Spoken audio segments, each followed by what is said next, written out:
10 حاجات لو رجع بيا الزمن لورا شويه بساط كده وبقيت في العشرينات هعملهم. يعني تقدر تقول كده ان ده فيديو اخطائي في العشرينات علشان محدش يقع في الاخطاء دي مره تانيه. فلو انت في ثانويه عامه او طالب جامعي او في العشرينات عموما فاوعى تضيع الفيديو ده لانه مهم جدا ليك. هنروح للانترو ونرجع تاني، يلا بينا.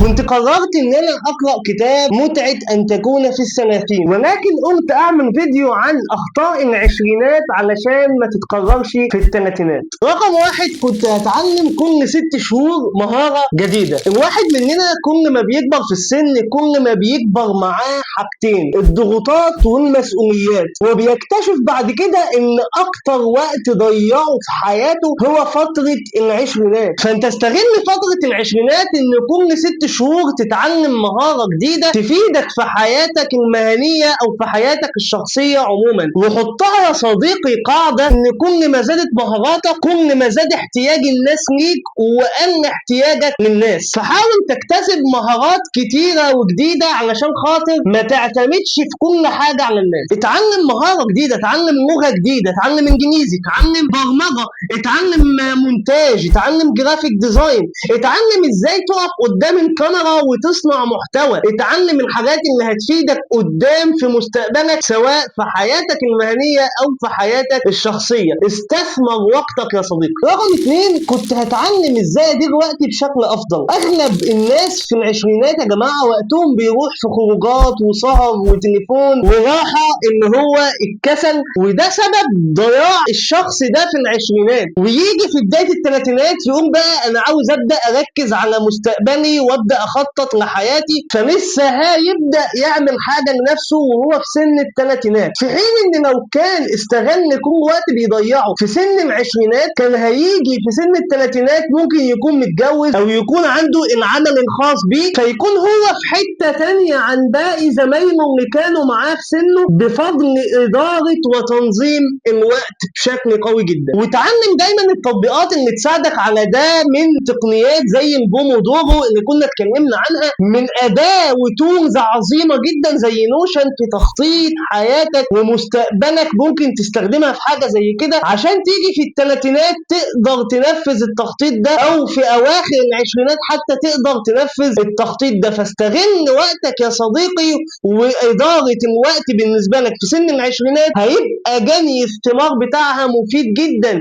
في اواخر العشرينات وبدايه الثلاثينات. رقم 3، كنت هستمر في كتابة المهام اليومية. أغلبية ضياع اليوم مننا في حاجات تافهة وحاجات ملهاش قيمة هو عدم وجود هدف انت في آخر اليوم المفروض تكون محققه. فانت يا صديقي حط دايما قائمة مهام تشغل بها يومك علشان خاطر ان لم تشغل نفسك بالحق شغلتك بالباطل. فطبيعي جدا ان لو مفيش مهام انت بتنفذها على مدار اليوم وتيجي في آخر اليوم تكون منفذ المهام دي، فوقتك مش هيكون له اي قيمه وهتضيعه في اللاشيء. وبما ان احنا كنا بنتكلم عن التطبيقات، فتطبيق تكتك هو افضل تطبيق هيساعدك في كتابه مهامك اليوميه. فاكتب مهامك اليوميه يا صديقي. رقم 4، ودي نقطه فارقه جدا في حياه الشاب العشريني، هو كنت هوفر فلوس في العشرينات علشان استثمرها في الثلاثينات. اكتر فلوس بنصرفها يا جماعه هو لما بنكون في سن العشرين. زي ما كنا بنتكلم من شويه، خروجات وفسح وحاجات كتير ممكن نصرف فيها فلوس كتير جدا واحنا مش حاسين، وللاسف ما بنحسش بالكلام ده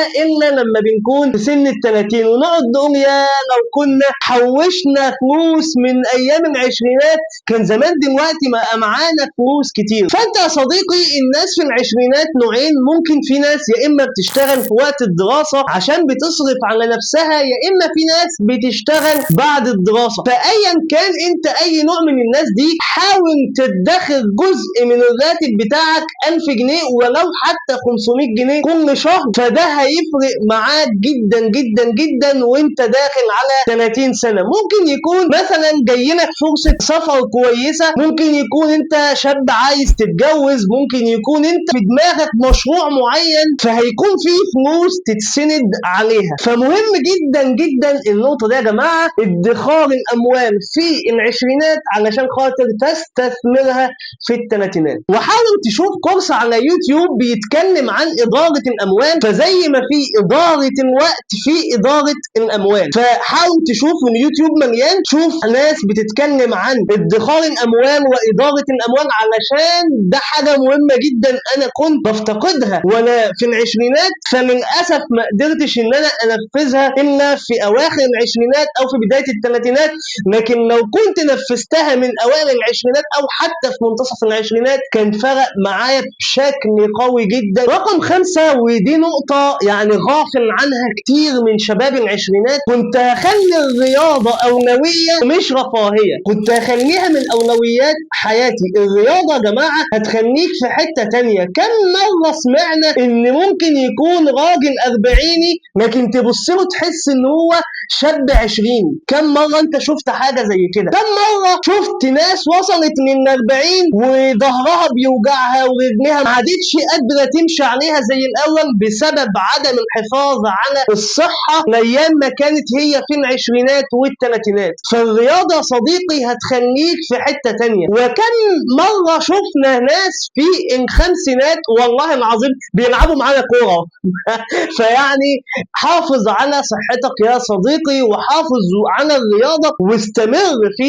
الرياضة. الإمام أبو حنيفة لما كان عنده 80 سنة، قيمة 80 سنة، الناس كانت بتستغرب من قوة بدنه وإن نظره حد والحواس بتاعته يعني ما شاء الله قوية جدا. فسألوه فقالوا يا إمام كيف حفظ الله لك بدنك وقوات؟ فقال تلك، دي بقى الحتة اللي احنا عايزين نوصل لها يا جماعة، تلك جوارح حافظنا عليها في الصغر فحفظها الله لنا في الكبر. حافظ على صحتك فاغتنم أي شيء تحافظ بيه على صحتك، حافظ على صحتك والعب رياضة يا صديقي. رقم 6، كنت هقرأ كتب كتير. للأسف أنا كنت في العشرينات كنت بكسل قوي في حوار القراءة ده، ولكن اكتشفت فيما بعد لما بقيت في أواخر العشرينات لما ابتديت أقرأ، بصراحة القراءة هتخليك في حتة تانية. القراءة هتخليك مثلا أنت وأصحابك بتتكلموا في موضوع معين، أصحابك شايفينه من منظور معين وأنت علشان قارئ، والقراءة بتخلي دايما دماغك وذهنك بوعي ونضج تام، فأنت شايف الموضوع ده من زوايا كتير جدا. فالقراءة زي ما بيقولوا كده هتخليك أنت جاي وهم لسه رايحين. قراءة يا صديقي حافظ عليها. وأكتر أفكار فيديوهات اللي بعملها لك دي بتكون يعني بعد فضل ربنا عز وجل بتكون بفضل القراءة، إن أنا قارئ، فالقراءة بتديني أفكار لعمل وصناعة المحتوى، فببدأ أطلع لك الفيديو اللي أنت شايفه ده. فاقرأ لأن القراءة مهمة جدا هتخليك في حتة تانية يا صديقي.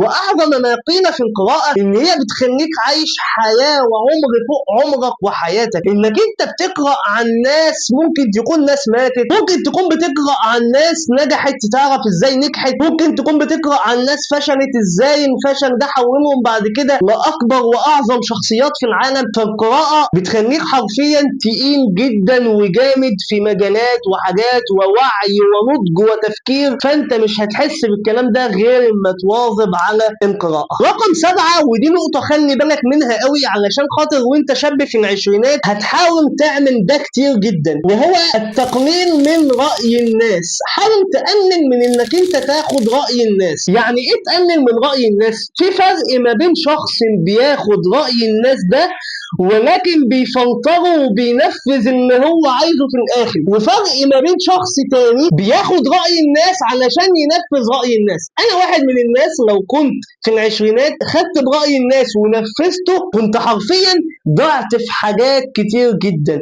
فانت يا صديقي ما تنفذش رأي الناس طالما انت هتتحمل مسؤولية نجاحك او هتتحمل العقبات اللي هتيجي لو تفكيرك طلع غلط في شيء معين. فانا عايز اقول لك يا صديقي ان افضل حاجه ليك في القصه دي انك انت تجرب، جرب ودوس واشتغل، ومفيش حاجه اسمها ان انت فشلت. هو انت لما بتخش تجربه يا اما التجربه دي بتنجح يا اما بتتعلم منها علشان خاطر تجربه تانيه. فيا صديقي انسى ان في حاجه اسمها فشل، انت يا اما بتنجح يا اما بتتعلم، ومره في مره هتلاقي نفسك وصلت ونجحت. لكن ان انت كل شويه تاخد براي الناس، لازم تكون فاهم حاجه قويه جدا، انك انت لما تاخد راي شخص في حاجه معينه لازم تكون عارف ان هو ظروفه غير ظروفك وحياته غير حياتك، فهو بيبص لها بمنظور شخصيته وظروف حياته. انما انت لما تبص للحاجه بظروف حياتك انت وبشخصيتك انت هتقدر تقيم الموضوع بشكل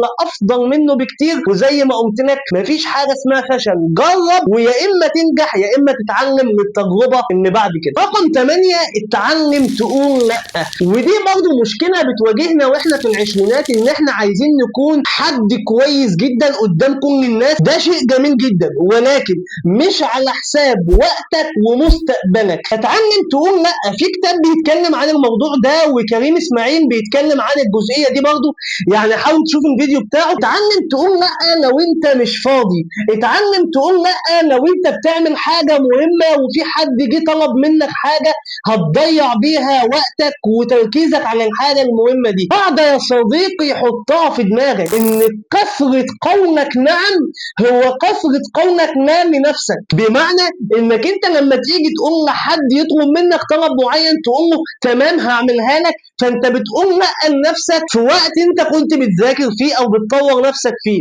ان انت تقول نعم في شغل بيتحط عليك زياده وهو مش تخصصك، بس ما مجرد ان انت متعلم المهاره دي فهو بيتضاف عليك، فانت مش متعود تقول لا، فانت بتقول لا لنفسك لتفريغ وقت لنفسك علشان خاطر تطور نفسك فيه. فاتعود تقول لا يا صديقي طالما انت مش فاضي. ويمكن ده عرف عند الناس غلط، ان الناس بتزعل لما يتقال لها لا، في حين ان الناس دي ممكن تكون جت لك في وقت هي فاضيه فيه ومتاح ان هي تجيلك تطلب طلباتها وانت مش فاضي. انت مش فاضي انك انت تأدي طلبات حد، لكن انت لو فاضي وعندك الامكانيه فطبعا خير الناس انفعهم للناس. لكن غير كده انت مش فاضي وهتأثر على وقتك ومستقبلك بسبب طلبات بتطلب منك وشغل زياده بيتحط عليك وكلام كتير على شاكلة الكلام ده. فلازم تقول لا يا صديقي. رقم 9 كنت هوثق كل حاجه بالصور والفيديوهات. وللاسف وانت في العشرينات وخصوصا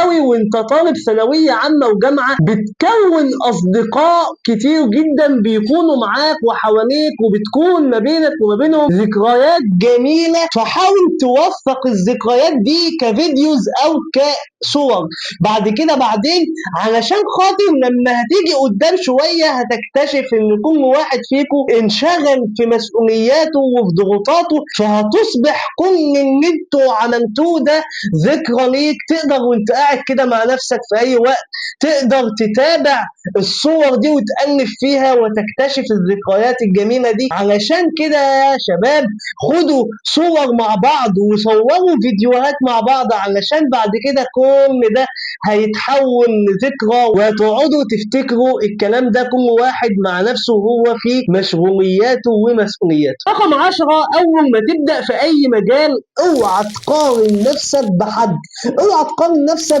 بشخص بقاله 10 سنين في المجال. ما يبقاش انت بقالك مثلا شهرين 3 او حتى 10 شهور وتقارن نفسك بشخص بقاله 10 سنين. انت ما مجرد ما هتقارن نفسك بحد هتحبط وهتكتئب وهتقول انا خلاص انا ما عدتش عايز اتعلم المجال ده. اوعى تعمل ده، قارن نفسك بنفسك، قارن نفسك انا بقيت ايه النهارده وكنت ايه امبارح، انا بقيت ايه النهارده وكنت ايه من 10 ايام. لما تقارن نفسك بنفسك بالشكل ده هتكتشف ان انت بتتطور، هتكتشف ان انت بتتقدم، هتكتشف ان انت اكيد مليون في المية مش محمد اللي دلوقتي هو محمد اللي من 10 ايام اللي بدأ يشتغل في المجال.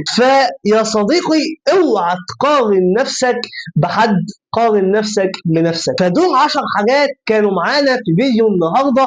انا لو رجع بيا الزمن وبقيت في اوائل العشرينات او حتى في منتصف العشرينات هعملهم. فيا صديقي اوعى تقع في الاخطاء دي، وما تنساش بقى سبسكرايب للقناه وشير الفيديو ده وتفعيل الجرس عشان يوصلك كل جديد من فيديوهاتنا. كان معاكم علي احمد، والسلام عليكم ورحمه الله وبركاته.